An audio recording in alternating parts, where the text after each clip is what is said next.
की भारतीय जनता पार्टी म्हणजे कुठली कंपनी नाही आहे। इंग्रज येऊन गेले ना, त्यांनी कसं डिवाइड अँड रूल केला, तसं एक इन्व्हेस्टमेंट कंपनी आपल्या उरावर बसलेली आहे। आता एक दुसरी कंपनी आपल्या उरावर बसलेली आहे। कठपुतलीसारखे होऊ शकतात, त्यांच्यासमोर जे बोलू शकत नाही ना, अशांना तिकीटं दिलेली आहे। पण सगळं क्रेडिट एक कुठली कंपनी घेते, तर ते चुकीचं होतंय।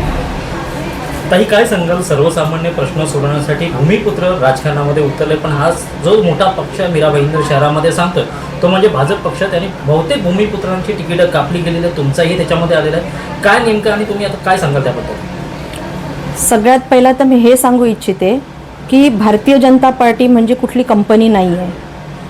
कसं झालेलं आहे की भूमिपुत्र जे आहेत त्यांना ते म्हणतात की तिकीट दिलेली आहेत, पण इंग्रज येऊन गेले ना, त्यांनी कसं डिवाइड अँड रूल केला, तसं एक इन्व्हेस्टमेंट कंपनी आपल्या उरावर बसलेली आहे। आता एक दुसरी कंपनी आपल्या उरावर बसलेली आहे। त्यांनी डिवाइड अँड रूल करून आगरी जे नवीन आहेत, कठपुतलीसारखे होऊ शकतात, त्यांच्यासमोर जे बोलू शकत नाही ना, अशांना तिकीटं दिलेली आहेत की ते आवाज उठवू शकणार नाही। नवीन जुना माणूस झाला की आवाज आपोआप उठला जातो ना, असं करून भूमिपुत्रांना तर त्यांनी बाजूला काढून टाकलेलंच आहे।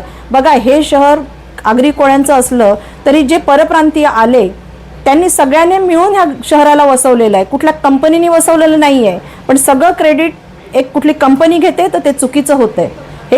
हे मीरा भाईंदर शहर हे सगळ्यांनी मिळून वसवलेलं आहे।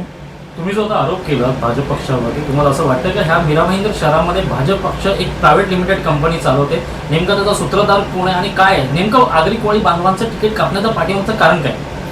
बघा, कसं आहे माहिती आहे, जे मी आत्ताच बोलले की इंग्रज लोक डिवाइड अँड रूल करत होते। जेव्हा हा डिवाइड अँड रूल होतं ना, जेव्हा आगरी समाज आपसात जेव्हा वाटला जाईल, तेव्हा राज्य कसं करू शकतो? जर आगरी समाज हा वाटला गेला तर ती कंपनी बरोबर याच्यावर राज्य करू शकते। इन्व्हेस्टमेंट कंपनीचे आज पैसे भरतोय ना, तसं आगरी लोक पण आज दारात जातात पैसे मागण्यासाठी। बाकीच्या गोष्टी तर तुमच्या लक्षात आल्या असतील, मला काय सांगायचं आहे ते। तुम्ही आता अपक्ष लढण्यासाठी तुम्ही तयारी दाखवलेली आहे, काय सांगाल या प्रभागामध्ये काय नेमक्या समस्या आहेत आणि भविष्यामध्ये कोणत्या समस्या तुम्ही निवारण करू शकता? ह्या परिसरामध्ये ज्या समस्या आहेत त्या माझ्या जवळच्या का आहेत, तर कारण मी ह्या परिसरात राहते, भूमिपुत्र आहे। छत्रपती शिवाजी महाराजांच्या भूमीतली असली तरी पण मी या भूमीत राहते। पण इथे जी तिकीटं दिलेली आहेत, तो एकही या इथे राहत नाही आहे। तो सगळेच जण वॉर्डच्या बाहेर राहतात। त्यामुळे त्या रस्त्यावरनं चालताना मला लोकांना ज्या वेदना होतात त्या मला वेदना होतात आहेत। इथे डेव्हलपमेंट नाही आहे, किती वर्षानुवर्ष रिडेव्हलपमेंटची कामं तशी राहिलेली आहेत। त्यांची दुःख मी जवळून बघते, बाहेर राहणाऱ्या लोकांना नाही ती दुःख दिसणार आहेत। म्हणून मला या परिसराचा विकास करायचा आहे, लोकांशी जोडून राहायचं आहे। म्हणजे तुमचा नेमका हा आरोप आहे की निष्ठावंतांना डावललं जाते आणि बाहेरून इम्पोर्ट केलेल्या लोकांना उमेदवारी दिली जाते का भाजपमध्ये? ऑफकोर्स, कारण काय माहिती आहे, मी ज्या दिवसापासून भारतीय जनता पार्टी जॉईन केली त्यावेळेस मला आदेश आला की तुला 12 नंबर वॉर्डमधून उभं राहायचं आहे। त्यांचा तो आदेश पाळला, ठीक आहे। तिकडच्या जनतेने पण मला खूप प्रेम दिलं, पण मी इकडच्या लोकांशी जोडलेली होती, इकडच्या लोकांच्या समस्या मला निवारण करायचं होतं। म्हणून मी यावेळेस सांगितलं की मला माझ्या परिसरातच मला तिकीट द्या। मला शेवटपर्यंत सांगितलं गेलं तुला तिकीट तिकडेच आहे। मला सगळीकडनं कॉल येत होते, दुसऱ्या पार्टीतून पण कॉल होते, पण एक एथिक्सला घेऊन चालणारी आहे मी।